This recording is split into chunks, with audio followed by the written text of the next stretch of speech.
Politique première avec ce matin Jean-François Aquili. Il suffit de monter en haut d'une grue pour être reçu par un ministre, en tout cas du côté des associations. L'action spectaculaire menée par Serge Charnay, retranché pendant 3 jours au sommet d'une grue à Nantes, sème le trouble au sein du gouvernement, Jean-François. Alors cette déclaration, si ce père divorcé était monté sur une grue ailleurs qu'à Nantes, les médias ne s'en seraient pas autant occupés. Alors ce membre du gouvernement qui s'est exprimé hier soir de façon anonyme cible Jean-Marc Ayrault et pose la question, le Premier ministre n'a-t-il pas surréagi, tout simplement parce que l'action, comme par hasard, a été menée dans sa ville. Alors certains conseillers ministériels s'interrogent sur la troublante efficacité de Serge Charnay, qui a su jouer de la mécanique des médias, utilisant même son téléphone portable, souvenez-vous, pour commenter en direct les déclarations sur BFM TV de Christiane Taubira. Et ce, avant une manifestation demain, pour le droit des pères. C'est du cousu humain. Alors, ce qui a choqué Jean-François, ce sont les propos misogynes. Il faut employer le mot, tenus par ce père divorcé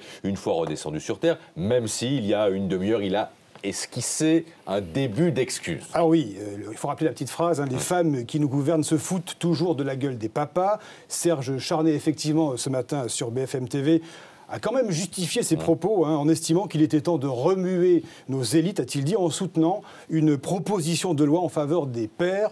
Alors ça sent l'opération de com à plein nez. Rappelons-le, Christiane Taubira, la ministre de la Justice, et Dominique Bertinotti, la ministre déléguée à la famille, ont dû recevoir hier les associations de pères divorcés. C'était quand même un peu le but recherché. Deux ministres qui ont été convoqué, on peut dire ça, à Matignon dimanche. 2 coups de fil à la mi-journée et un communiqué à 15h, assez combinatoire, 5 lignes, pas plus, pour indiquer que Jean-Marc Ayrault, Premier ministre, demande à Christiane Taubira et Dominique Bertinotti donc de recevoir SOS Papa et autres associations de défense des droits des pères. Serge Charnay, du haut de sa grue, avait donc gagné la partie, malgré son histoire personnelle, il faut le dire, controversée, et un passif judiciaire tout de même. Comment est-ce que Matignon a justifié cette décision ? Nous devions couper court à ces problèmes de société qui prennent un tour anxiogène, a expliqué hier soir l'entourage du Premier ministre, qui a critiqué le rôle des médias, Christophe.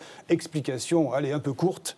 Alors que 2 ministres ont été obligés de traiter cette affaire sans aucun recul, nous avons fait ce que nous critiquons du temps de Sarkozy, a même glissé un conseiller. La réaction précipitée de Matignon présente un danger aujourd'hui. Sa gestion à la va-vite ouvre la porte aux revendications de tous bords. Permettez-moi, pour finir, de détourner cette citation célèbre de Jean-Pierre Raffarin à propos du dialogue en démocratie.